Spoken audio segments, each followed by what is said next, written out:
یہ وہ بچیاں ہیں جو میٹرک کر کے یہاں پہ آئی ہیں، اور ان کے جوابات کو میرا خیال ہے کہ اسی انداز میں مجھے بھی لینا چاہیے اور جو ہمارے سننے والے حضرات ہیں ان کو بھی لینا چاہیے کہ یہ ایک میٹرک کر کے آنے والی بچیاں ہیں یہاں پہ، اور بہت زیادہ اعلیٰ تعلیم یافتہ نہیں ہیں، ابھی تعلیم حاصل کر رہی ہیں، اس لیے ان کے جوابات اگر اوپر نیچے ہوتی ہیں باتیں تو انہی بچوں کی عمر اور ان کے جو سطح ہے اس کے میرے خیال سے ناظرین اس کے حساب سے ہی بچوں کے جوابات کو لیں گے۔ ایک بنیادی سی بات میں چاہوں گا کہ آپ میں سے کوئی بچی جواب دے، یہ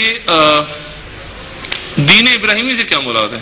اور اگر ہم درود شریف پڑھتے ہیں، وہ بنیادی سا سوال ہے، میں چاہوں گا آپ چونکہ مدرسے میں ہیں اور ہم جب درود شریف پڑھتے ہیں تو حضرت ابراہیم علیہ السلام اور ان کی آل ابراہیم پہ ہم درود بھیجتے ہیں، ہم حضرت عیسیٰ، حضرت موسیٰ علیہ السلام، باقی پیغمبروں کی آل پہ کیوں نہیں درود بھیجتے؟ سب سے پہلی بات تو جو دین ابراہیمی سے مراد ہے تو قرآن شریف سے ہی پتہ چلتا ہے کہ تمام انبیاء ایک ہی دین لائے ہیں، تو جو آن صلی اللہ علیہ وسلم دین لائے تھے وہ دین ابراہیمی سے الگ نہیں ہے۔ تو پھر دین ابراہیمی سے کیا مراد ہے؟ مطلب پھر ہم حضرت موسیٰ کا نام لے کے ان کی آل پہ کیوں نہیں بھیجتے درود؟ کوئی خاص وجہ ہے کہ ان کے دین میں تحریف ہو چکی ہے، ان کے دین میں تحریف ہو چکی ہے، وہ جو دین لائے تھے نا، جنہوں نے لوگوں تک پہنچایا تھا دین، اس میں تحریف ہو چکی ہے۔ حضرت ابراہیم کے دین میں نہیں ہوئی، ان کے بعد حضرت اسماعیل علیہ السلام آئے تھے، حضرت اسماعیل سے ہی آگے حضرت محمد صلی اللہ علیہ وسلم آگے آئے تھے، اور وہ دین چلتا آیا تھا، اس میں تحریف نہیں ہوئی تھی۔ ان لوگوں نے شرک کیا تھا اور پھر بعد میں اسی نسل میں آگے حضرت صلی اللہ علیہ وسلم آئے تھے اور پھر وہی دین آگے آیا تھا۔ کوئی اور بچہ جواب دے گا اس بات کا؟ میرا خیال ہے کہ دین ابراہیمی کا اس لیے ذکر کیا جاتا ہے اور کیونکہ حضرت ابراہیم کا اگر ہم شروع سے دیکھیں، ان کا جو اپنے دین کے اپنا رویہ، ان کا دین کے لیے قربانیاں دینے کا، اور پھر وہی میرا خیال ہے دین کو انہی سے ہی آگے جو ہے بڑھایا گیا نا، کہ انہی کے ذریعے بعد میں دین آگے آیا، اور پھر دین ابراہیمی سے مراد کہ وہ یک طرفہ رہے، حنیفہ کے الفاظ ان کے ساتھ استعمال ہوتے ہیں کہ انہوں نے یکسو ہو کر اپنے دین کی پیروی کر۔ میرا خیال ہے جب جو بھی دین تھا نا اپنے وقت کا۔ آل ابراہیم سے کیا مراد ہے؟ آل ابراہیم کی اولاد ہے، جو بھی ابراہیم کے بعد جتنے بھی انبیاء اور جتنے بھی لوگ ہیں، مثلا اس میں سب لوگ شامل ہیں۔ اس میں یہودی ہیں؟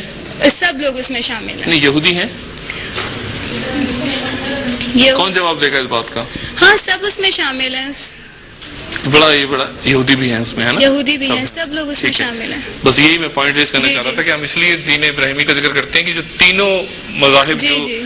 اس وقت عیسائی اور یہودی اور مسلمان ہیں، ان کا جو جنکشن ہوتا ہے جا کے وہ حضرت ابراہیم پہ ہوتا ہے، اور تینوں اسی لیے دین ابراہیمی جب کہتے ہیں تو پھر یہ ہوتا ہے کہ اس میں پھر آپ جیوز اور کرسچنز کو انکلوڈ کر لیتے ہیں، کیونکہ حضرت عیسیٰ علیہ السلام کا بھی جو مذہب تھا، ہم تو یہ کہتے ہیں نا وہ شریعت نہیں لائے تھے، وہ یہودی گھرانے میں ہی پیدا ہوئے تھے، مذہب ان کا اسلام تھا، وہ ہمارا ایمان ہے، لیکن وہ تو ابراہیم علیہ السلام پہ جاتے ہیں اس لیے کہ وہ پھر وہاں پہ سب اکٹھے ہو جاتے ہیں، حضرت موسیٰ سے اوپر وہ سارا ایک یونین ہو جاتا ہے۔ تو آل ابراہیم کہتے ہیں اس لیے کہ پھر سب ریلیجنز جتنے فالوورز ہیں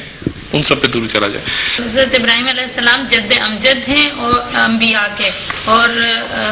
حضرت موسیٰ علیہ السلام کے ماننے والے ہوں یا حضرت عیسیٰ علیہ السلام کے ماننے والے ہوں، اگرچہ چاہے مسلمان ہوں، یہ تینوں چاہے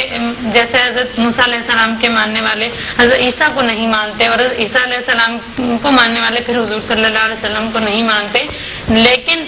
یہ تینوں جو ہے حضرت ابراہیم علیہ السلام وہ ذات ہیں کہ ان کو سب ہی اپنا پیغمبر مانتے ہیں، تو یہ جد امجد ہیں تمام انبیاء۔ بالکل، یہ آپ کی ٹیچر نے بڑی امپورٹنٹ بات بتائی کہ حضرت ابراہیم پر کسی کو اختلاف نہیں ہے۔ اچھا، ہمیں بھی اختلاف نہیں ہے، بیسکلی ہمیں تو کسی پہ بھی نہیں ہے، لیکن دوسروں کا اختلاف ہے، ایک کو حضرت عیسیٰ پہ ہے، بلکہ حضرت عیسیٰ کو تو صلیب پہ یہودی لے گئے تھے،